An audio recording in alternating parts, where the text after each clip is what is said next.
Welcome back, all you focused learners out there, to another explainer. Today, we're diving into something I am just genuinely excited about. We are going to meticulously deconstruct the visual storytelling hidden inside a mere 45-second microscript. Yep, you heard that right. Just 45 seconds. We're looking at a complete scene-by-scene breakdown of a 3D animated nursery rhyme for Twinkle Twinkle Little Star. Now, I know what you're thinking. It sounds super simple, right? But wait until you see the sheer amount of calculated sensory storytelling packed into less than a minute. It is a literal masterclass in structure. We're going to break down exactly how this tiny script achieves its goals from the very first frame to the final fade-out. So here is the big question. How do you tell a complete, soothing bedtime story in exactly 45 seconds? I mean, if you've ever tried putting a toddler to sleep, you know 45 seconds is usually barely enough time to find that lost pacifier. Yet this script manages to condense a full thematic narrative arc into a window shorter than a standard TV commercial. And get this, you have to do it while actively calming your audience down, not hyping them up. It's an incredible creative challenge that requires absolute precision. Literally, every single frame and audio cue has to carry massive weight. Okay, let's dive into this. Right off the bat, the strict visual parameters designed for our specific toddler audience are laid out. Cute 3D animation. But it goes way beyond just being cute. This mandate for soft lighting and vibrant nighttime pastel colors is a highly targeted approach. The director's lens is laser-focused on creating a perfectly soothing atmosphere. By relying on soft pastels instead of harsh primary colors and gentle lighting over stark contrasts, the aesthetic itself actually becomes a lullaby long before the music even kicks in. Now, to pull this off, the pacing has got to be totally ruthless. Let's walk through this precise timing map. Notice how the timeline is perfectly compartmentalized to stretch those 45 seconds into a very specific, calming, emotional journey. We kick off with the sunset setup at 0 seconds. Then, bam, right at 5 seconds, the star arrives. At 20 seconds, the world expands. And finally, at 35 seconds, we slide into the bedtime outro. The script purposefully shifts gears every few seconds to keep the little ones engaged, but it never ever overstimulates them. Scene 1, Sunset and Nightfall. Look at how intimately the stage is set in just the first 5 seconds of our micro-story. The sun dips behind these rolling green hills, right away telling us the time of day. But then, the camera tightens its focus. We meet this cute little boy in his cozy pajamas, just sitting near his bedroom window looking up at the sky. We are starting from a place of warmth, safety, and total domestic familiarity. It completely grounds the toddler watching in an environment they instantly recognize, their very own cozy bedroom at the end of the day. And notice how the script masterfully layers its cues here. That visual warmth of the cozy pajamas and green hills, it's instantly juxtaposed with this soft acoustic guitar and a gentle lullaby melody right at the 0-second mark. It's such a perfect combination that establishes a sleepy, safe tone right out of the gate. There are no sudden noises, no loud synthesizers, just pure acoustic warmth that completely matches the cozy visuals. Then, right at the magical 5-second mark, we move into scene 2 as the lyrics kick in, Twinkle, Twinkle, Little Star. The arrival of our magical element is perfectly, seamlessly synced to the exact moment those vocals begin. The script doesn't waste a single second, but it also doesn't rush. It gives the viewer exactly 5 seconds to just settle into that bedroom before bringing in the main character of our little story. Now, what's really interesting about this slide is how the star is given instant character and warmth through its specific visual design. It's not just some random point of light. It's a glowing golden star floating down, trailing this magical, sparkly dust. And, more importantly, the script explicitly calls for big, friendly eyes and a warm smile. In toddler animation, comforting character design is literally everything. By giving the star these large, friendly features, the script guarantees that this magical encounter is deeply comforting, not scary or startling. As those vocals swell with How I Wonder What You Are, we transition into Scene 3.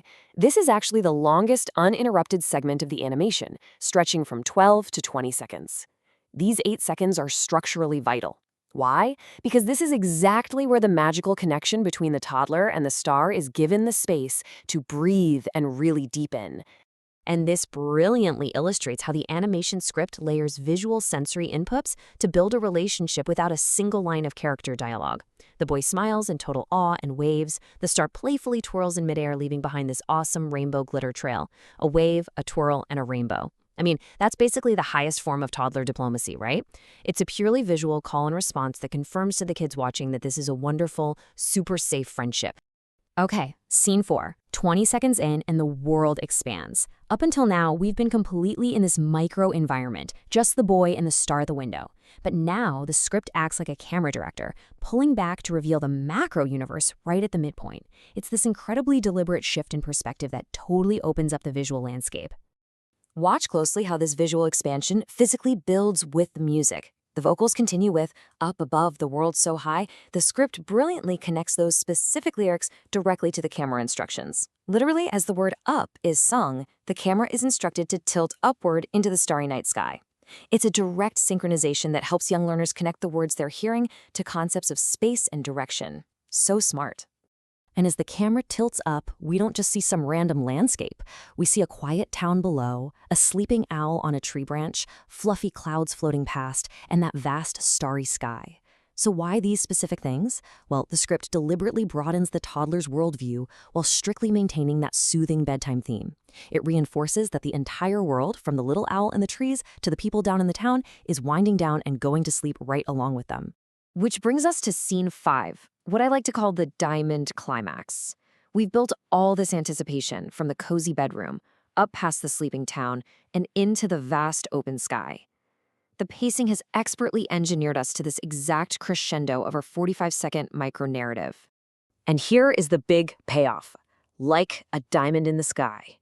This iconic line serves as the absolute peak auditory and visual moment of the entire script. Literally everything before this built up the tension, and everything after this is going to be the come down. The visual instructions here perfectly match the intensity of the lyric. The main star shines extra bright and radiates this diamond-like shimmer. But crucially, it doesn't stop there. The surrounding stars actually join in, and they blink rhythmically to the beat of the song. This instruction perfectly syncs the visual climax with the audio track. It turns the whole night sky into this gentle, mesmerizing dance right at the peak of the song. So the crucial point is really how this time is distributed. The introduction and arrival take up nearly half the animation, a full 20 seconds. The world expansion and climax take 15, and the outro gets the final 10.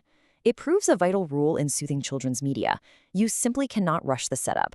Comfort takes time to build.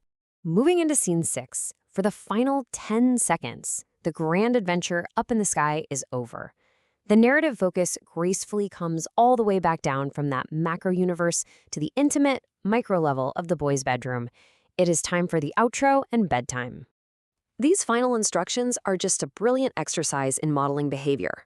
Watch the sequence. Step 1, the toddler waves goodnight to the star. Step 2, he hugs his teddy bear. Step 3, he lies down to sleep. This is entirely deliberate. By watching the animated boy say goodbye to playtime, grab his lovey for comfort, and physically lie down, the viewer is being visually guided through their very own calming nighttime routine. As for the exit, the execution is totally seamless. The star winks, floats back up into the sky, and gently sparkles out exactly as the music slowly fades out into a soft chime sound. The visual fading of the sparkles and the audio fading into chimes work together so harmoniously to signal the end of the magic. There's no abrupt cut to black, the energy just softly dissipates. Which leaves us with this final, thought-provoking question. How does 45 seconds of structured animation shape a child's nighttime routine? We've just seen how every single second of this script is meticulously engineered. From pastel palettes and acoustic guitars to rhythmic blinking and modeled sleep behaviors, literally nothing is an accident. It's a powerful reminder of the lasting impact of precise sensory storytelling in micro-entertainment. It proves that brilliant structure can absolutely create real-world comfort.